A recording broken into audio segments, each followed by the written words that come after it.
Já disse o filósofo em algum lugar há um tempo atrás: a disciplina pode ser amarga, mas o seu fruto é doce.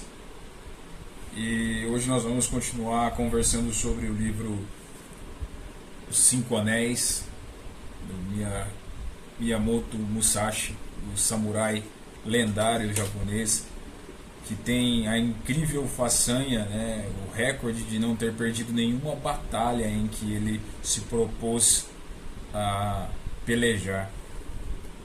E dando continuidade, vamos aqui prosseguir. Diz assim: comparando o caminho do carpinteiro com o da estratégia. A comparação com a carpintaria é através da ligação com as casas: casa da nobreza, casa dos guerreiros, as quatro casas, o estilo da casa, a tradição da casa e o nome da casa. O carpinteiro usa um plano diretor, e o caminho da estratégia é semelhante, pois há um plano de campanha. Como o carpinteiro capataz, o comandante deve conhecer as regras naturais, as regras do país e as regras das casas. Esse é o caminho do capataz.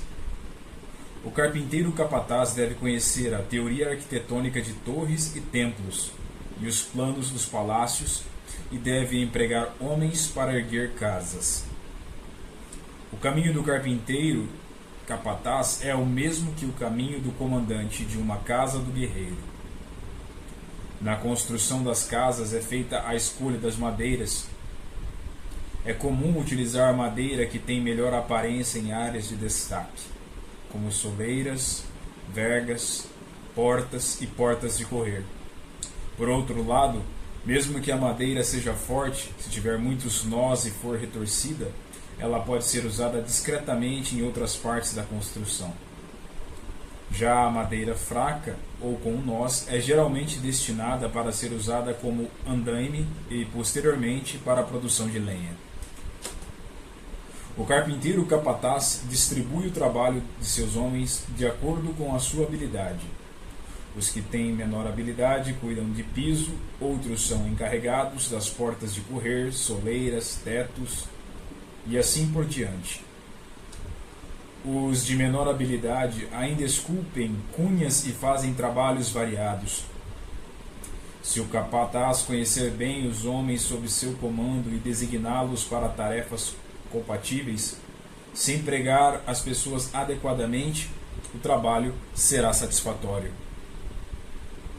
O carpinteiro capataz deve levar em conta as habilidades e limitações de seus homens, circulando entre eles e não pedindo nada que não consigam fazer. Ele deve saber sua moral e espírito e encorajá-los quando necessário. É o mesmo que o princípio da estratégia.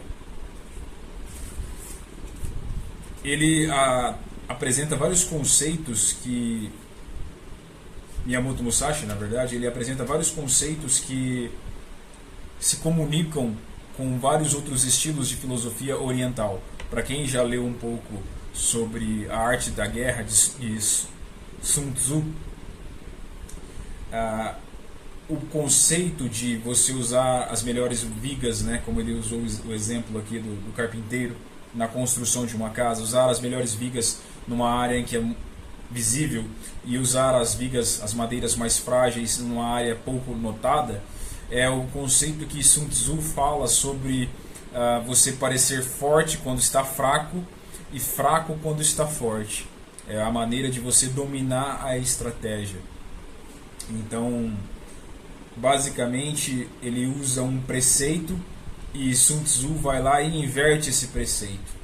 Aqui ele diz que você tem que saber aonde usar aquilo que a aparência de fraqueza e a aparência de firmeza e as suas funções, a função da firmeza e a função da mansidão, por assim dizer. Então, esses conceitos eles são intercambiáveis.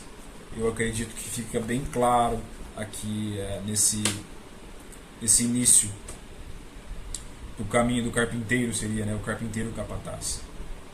A título de curiosidade, para quem não sabe, o capataz, nas antigas propriedades rurais, eles eram basicamente que os gerentes dessas propriedades. Eles não eram donos, mas eles gerenciavam a mando do dono, né?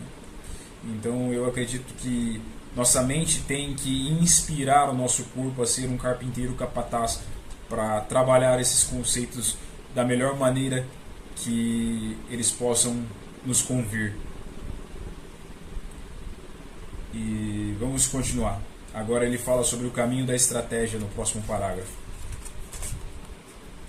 O caminho da estratégia, como um soldado, o carpinteiro afia suas próprias ferramentas.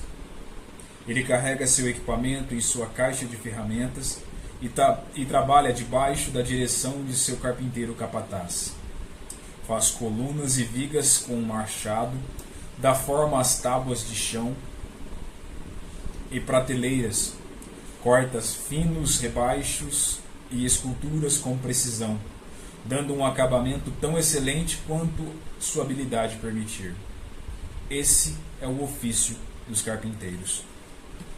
Eu gostaria de fazer um comentário pessoal sobre essa passagem, porque ela remete àquilo que nós já dissemos anteriormente no último vídeo. O carpinteiro, para ele alcançar a perfeição no ofício dele, ele deve fabricar as suas próprias ferramentas e empregá-las da melhor maneira possível, de forma otimizada. Ou seja, você pré-meditar os métodos que você vai usar, os métodos que você já usou, e otimizar, ou seja, entender quais deles funcionam e quais deles não funcionam e como eles podem ser melhorados. Então, basicamente o que ele está querendo dizer é que através dessas figuras você começa a exteriorizar os seus objetivos, que estavam até mesmo inconscientes, ou seja, as suas estratégias, aquelas que não estavam funcionando muito bem, porém, através desse refino das suas ferramentas, ou melhor, através do melhor uso dessas suas ferramentas, do refino delas, você vai encontrar a sua estratégia que mais se adequa ao seu propósito. E assim ele continua seguindo. Quando o carpinteiro se torna habilidoso e entende as medidas, ele pode se tornar um capataz. Olha que interessante. Quando você começar a dominar a estratégia, você é quem vai gerenciar aquilo que você se propôs a fazer. Você toma o controle, porque essa é a função que eu acabei de explicar do capataz, é gerenciar, né? Ele é que manda, ó, vai fulano, vai aqui, vai para cá, cicrano para lá, beltrano para cá. Ele é quem controla as peças, por assim dizer, no xadrez. A conquista do carpinteiro é, tendo ferramentas que cortam bem, fazer pequenos santuários. Estantes, mesas, lanternas de papel, tábuas de cortar e tampas de panelas. Essas são as especialidades do carpinteiro. As coisas são semelhantes para o soldado. Você deveria refletir profundamente sobre isso. Vamos fazer uma pausa aqui. Esse livro ele é fascinante. Ele fala basicamente de que como você pode controlar, por assim dizer, a sua realidade. Você pode manipular eventos, é claro, sempre baseado em princípios éticos, morais. Você não vai manipular as pessoas para o mal, mas usar sempre a força e o conhecimento para o bem, porque tudo que nós plantamos, nós iremos colher, e até mesmo aquilo que nós não plantamos, muitas das vezes nós colhemos. Infelizmente é uma realidade.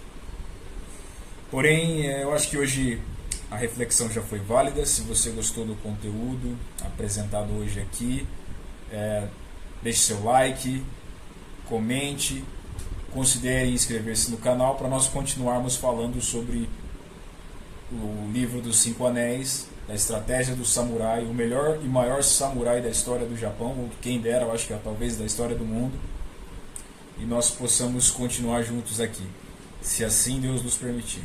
Forte abraço, eu sou Henrique Galiano, obrigado e até a próxima.